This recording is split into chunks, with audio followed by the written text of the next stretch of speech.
So the first cream I'll talk about is from Canabidol. This is one of my best-selling creams. It's very, very effective. It works really well. A lot of my customers really enjoy using it.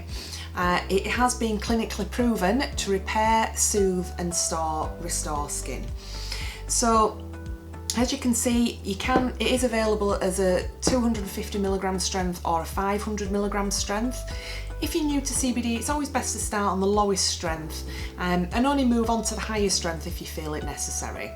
So what I really like about Canabidol CBD Cream is that it comes in this really handy tube, and it's got a really easy to use pump on the top. So if, say for instance, you haven't got a lot of flexibility in your hands, it's really easy to use this.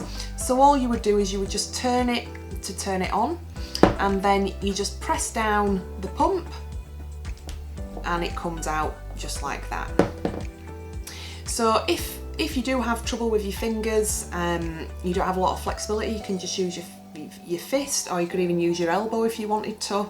But as you can see, it's like a yellowy colour. It does have a slight smell of cannabis, but it is subtle. It is a nice smell. So it is lovely, is that. So that is one of my best sellers.